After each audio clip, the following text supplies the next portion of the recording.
I wish I had voice recognition software at this point. So here we go. When I lost control of my beater automobile, I was driving it.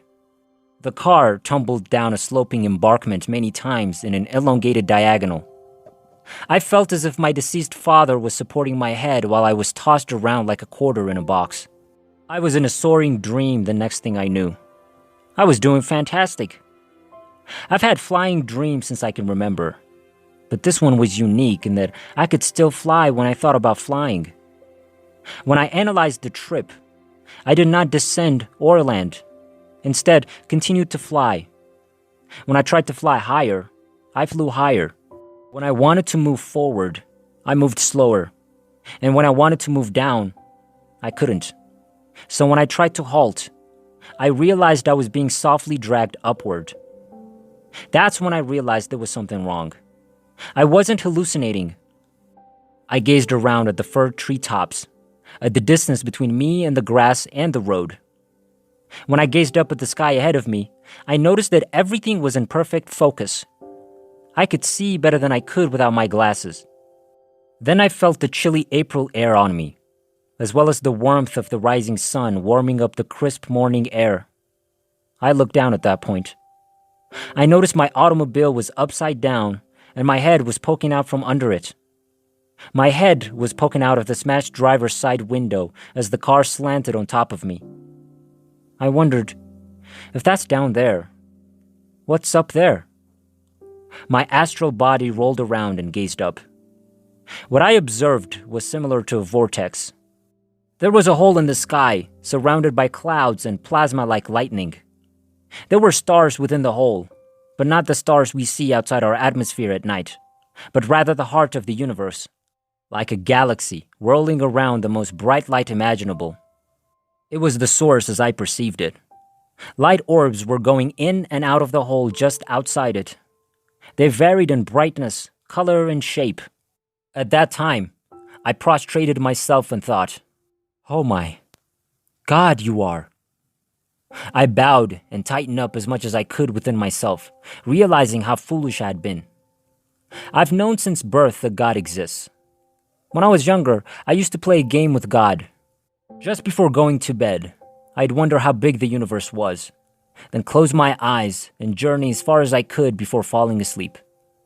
As a child, I recall traveling as far and realizing that the cosmos was boundless and that it would bend my mind a little. As a child, I was gifted in mathematics and had excellent understanding skills. I could do long division at the age of 6 and have had prophetic dreams since I could speak. I had a dream about my family's demise when I was 8 years old. I had a dream that they would die in an accident on their way to Nevada, and I informed them so, but they didn't listen. Everyone in my life told me it was all a dream, and I wanted to believe them because I didn't want my parents to die.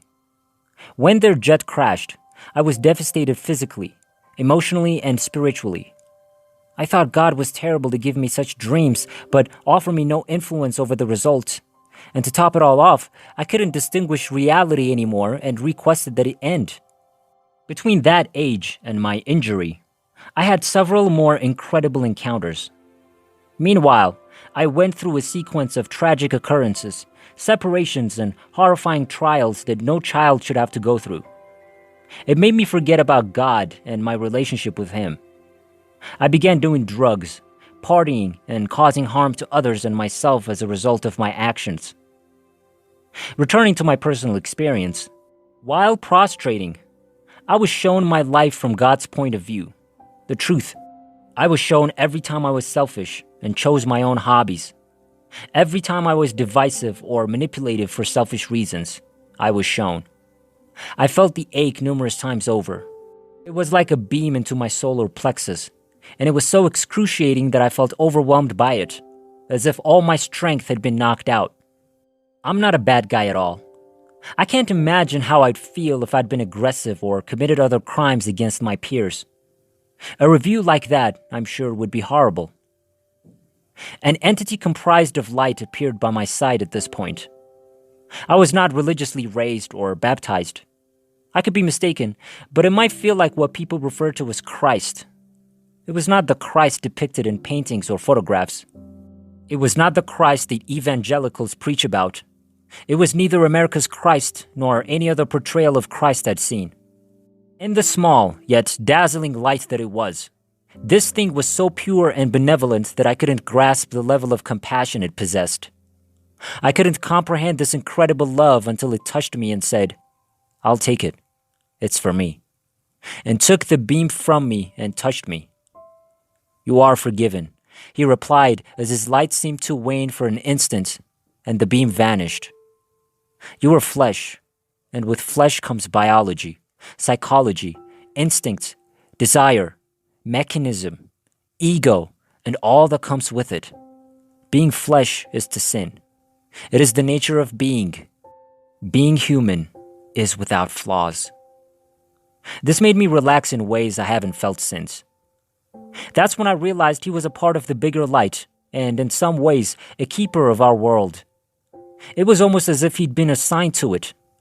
It was his responsibility to rule and watch over, to guide and protect, to love and nurture.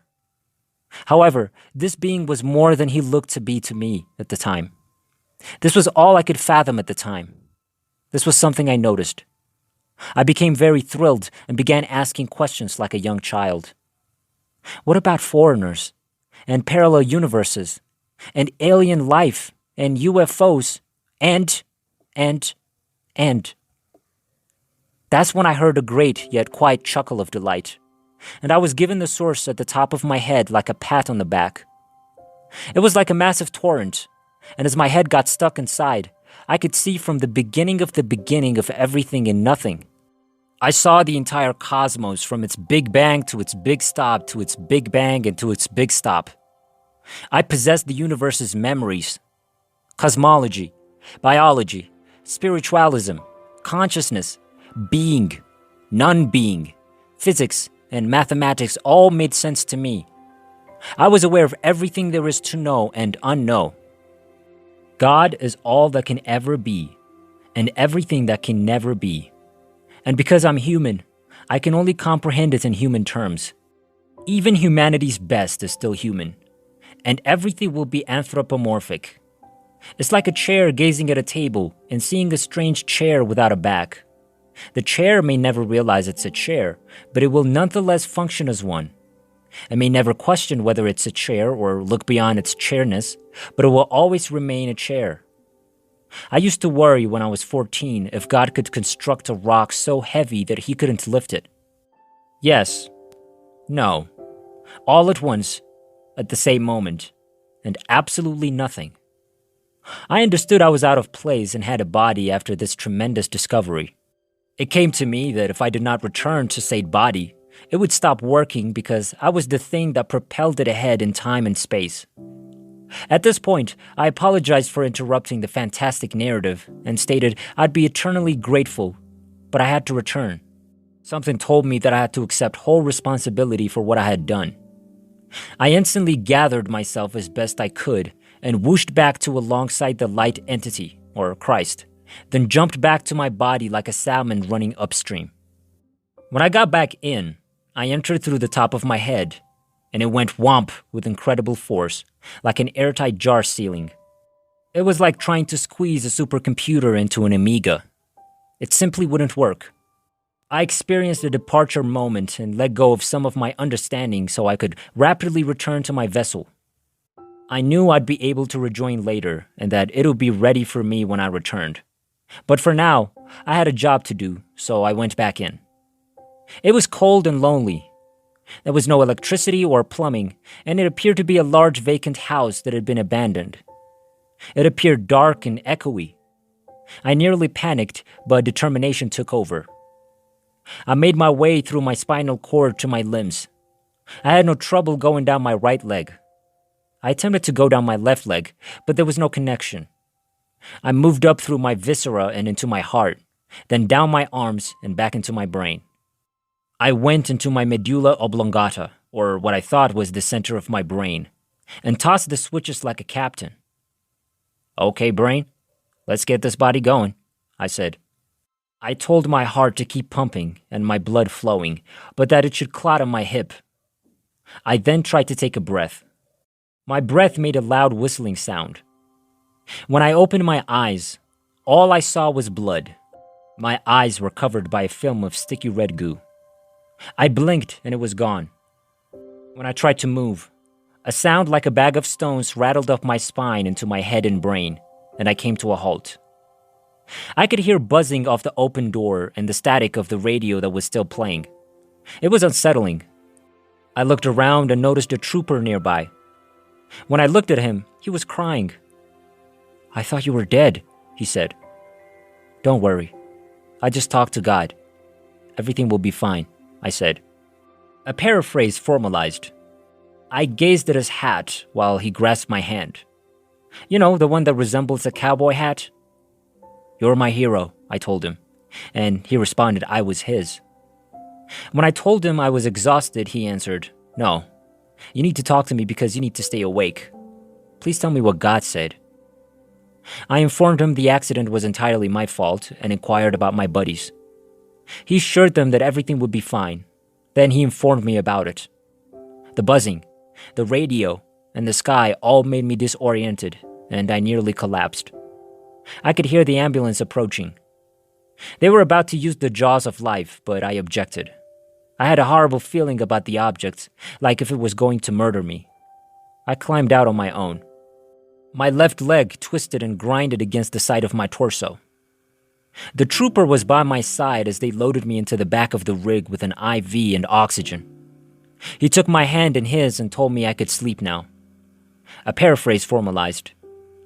X-rays, heart monitors, lights, needles, masks, noises, blood, beeping, talking, Latin, math, and law are all part of the procedure. Painful dizziness. A paraphrase formalized. I was in and out of consciousness for 36 hours in the intensive care unit. I had a morphine epidural, and I swear there were spiders everywhere. There were nuns and a priest present. They continued coming in and praying, and the priest at least 3 times gave me my last rites as they waited for my mother to arrive. Most of the time, I hovered over my head, viewing everything as if it were a carnival. Every time they began with the last rites, I would return to my body and exclaim, "Stop that! I'm not dead yet." My spirit knew everything was fine, but my body didn't. I knew my body thought it was about to die multiple times, but my spirit refused to believe any of it and simply kept posting. Christ appeared at the same moment, formed of light. He was stunning, just like a Jew. Long, dark, curly hair, and a handsome face with big brown eyes, a prominent nose, and a jawline. He was dressed in a monk's cloth robe that was tied with rope fiber. Nothing fancy, but filled with the most brilliant light imaginable. He gave a knowing smile while looking anxious. I began, "Whoa, that's awesome. How do you do it? How do you do that? You've arrived. What brings you here? You used to be there and now you're here. Did you hear me? It's fantastic that you can accomplish that. You've arrived. Poof. You're fantastic. Thanks. What now? You must now live the truth." Is that it? That's simple. That's something I'm capable of. I did exactly what you said. I revealed the truth and accepted responsibility. I know I can do it. I know, he responded, sounding pleased with himself. It won't be easy. In fact, it might be the most difficult thing you've ever done. He took a peek at the cross. It made sense to me all of a sudden. When he touched my hand, a wave of warmth washed over me. I stayed in my body and became stable. They sent me to Minneapolis for an experimental revolutionary surgery by the famous Dr. Templeman that would set the precedent for a new sort of bone rebuilding procedure. Funny, huh? Templeman. I was in the hospital for 5 weeks before being discharged to a nursing home to recover for 6 months. To stand will be to hold my heart. To walk will be to move my spirit. And to dance will be to claim my soul, I used to write in my journal. I stood 6 months later, walked 9 months later, and now I dance without discomfort.